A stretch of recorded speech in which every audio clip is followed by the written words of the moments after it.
fact is you already have a mooring field, a de facto mooring field. The way we would do it, it would be a privilege to be on the mooring field. It wouldn't be a right. It would have to meet certain rules and regulations and criteria. I think if we build it, they will come. I don't think that we need to have liverboards. That's my personal opinion on the mooring field. I do believe a good length of stay. Right now, I believe the harbor management plan talks about 6 months with another renewal of another 3 months. And it starts right about here, just the other side of Williams Pier, right? Yes. And right now, last talk we had with the DEP last year, by putting in the mooring field, we were concerned that we would have vessel traffic east of the pier, heading west behind the rec center. So if we directed by council to go back and pursue the mooring field, I'm recommend that we make this a no-wake zone between the mooring field and the beach area. Right now, it is not a no-wake zone. It's an open bay, and you can go as fast as you want. The intercoastal's even got restrictions on it of how fast you go. I think it's only fair that we do have a no-wake zone in between the mooring field and the shoreline. And right about here would be the west end. So we got 2 sections of 25 boats in each block. The first block is the one closer to the casino. The second block would be south of the casino, probably where these 2 sailboats are ended right here.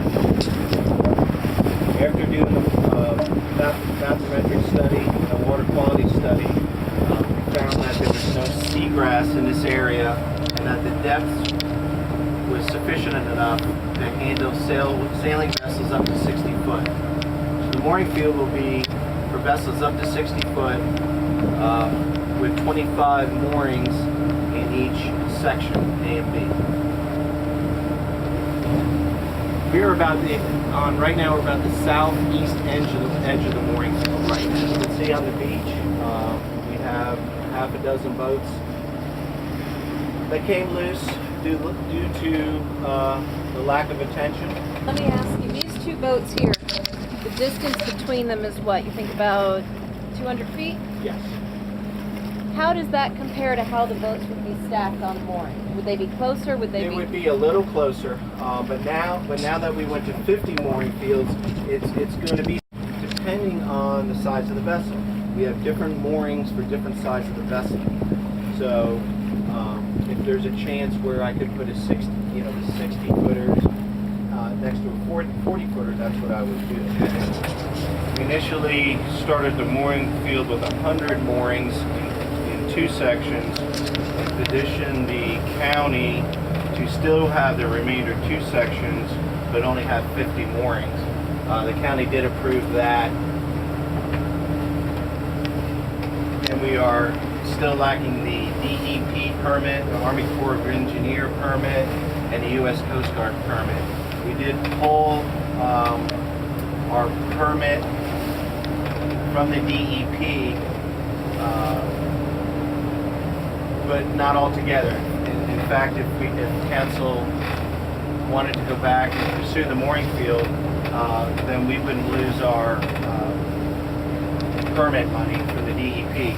We just have to update some water quality studies that already have been done. Any ideas on what you would charge? We approached it as primitive camping fees. If you went to a county park where there was no hookups and it was primitive camping, you're probably talking $10 a night. That's all arguable. I'm sure if we got the permits, we would have a daily rate, a weekly rate, and a monthly rate. I believe the monthly rate would be far less than keeping your vessel in the marina. But it's really not as much as the cost of staying as much to help our downtown waterfront and keep our waters clean.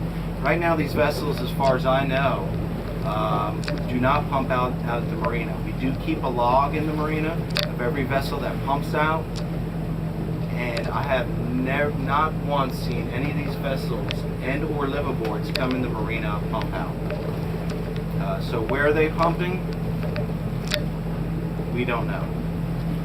And as far as the rules and regulations of a pump out vessel, when a vessel arrives, we will be putting dye tablets in their holding tanks. So if they do have an illegal discharge, it will be seen. It's the green dye that is non-toxic, that's used by the Coast Guard, and it's also used by the mooring field down in Boot Key Harbor. This is to protect, of course, the environment and make sure nobody is illegal dumping. Right now, I think these boats out here are what we call bucket and chuck it. And we do have a public beach within 100 yards of these vessels.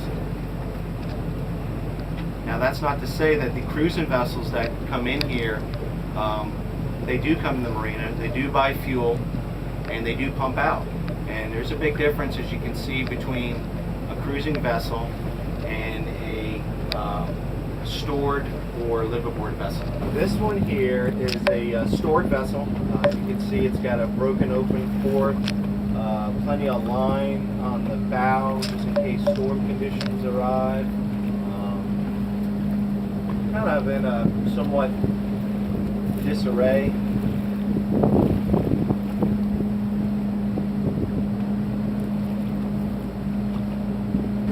This vessel here I would consider a cruising vessel.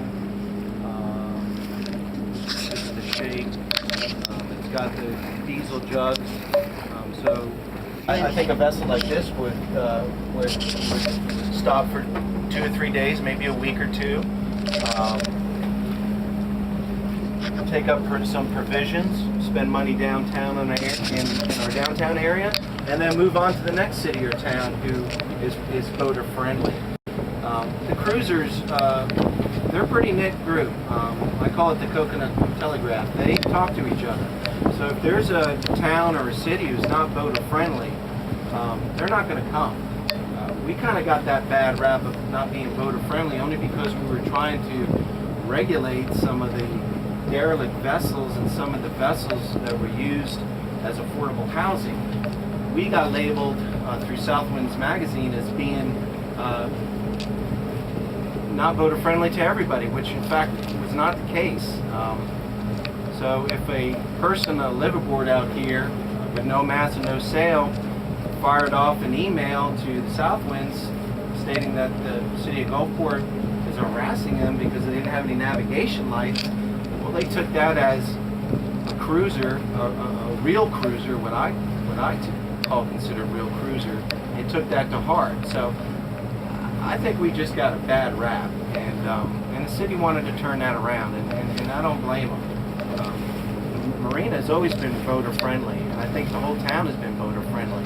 But there's a small amount of boats who can ruin it for everybody. In the proposed mooring field area, how many boats are anchored right now, would you estimate? I would say about a dozen. Right now, the proposed mooring field, give or take 1 or 2, I would say a dozen vessels right now. So, logically, there could be 4 times as many boats in the area. How would it impact the high and dry, egress in and out of the high and dry?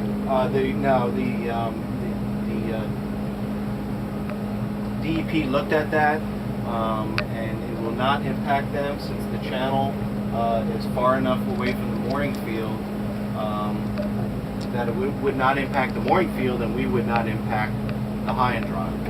What about the boats by Clam Bayou? Would those be within 500 yards of the mooring field? No. So they would still be allowed to remain? Yes.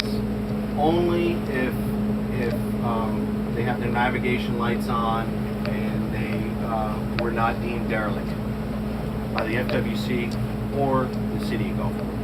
You had said the marina was down to 75% occupancy. That's right. Do you think any of the people who might have left would come back for the mooring field, or is it a different type of customer? It is definitely a different type of customer.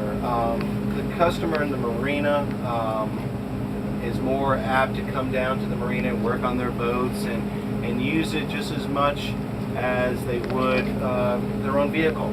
I think the vessels that use the mooring field are going from destination to destination. They're loopers, they're cruisers. They're typically between 35 to 60 foot sailing vessel, which is self-sufficient. They have solar panels, they have wind generators. They're used to being self-sufficient, they're used to being out on a hook. In this case, mooring field. Your power vessels are more likely to use a marina than use a mooring. And typically a looper and a looper, meaning people who cruise up the East Coast through the Great Lakes and down the Mississippi, are usually retired with trawlers from 40 to 60 feet. So you're definitely targeting a different clientele.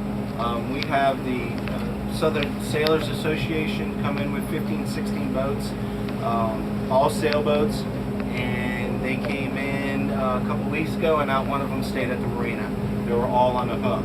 And doing a brief little survey, kind of informal survey with them when we had the nautical flea market, and knowing quite a number of them, they would use the mooring ball because the cost would be sufficient. They could go ashore and really have a peace of mind that their vessel is tied to ground tackle, which is a lot safer. I think the 100 was definitely arguable in number. I think the 50 would be more managed. I think if you still permit the 2 blocks, we could go back, if the market dictates, we can go back and put additional moorings in. That would need an additional permit, but once you establish them and get the submerged land lease from the trustees of the state of Florida, I think that's half your battle.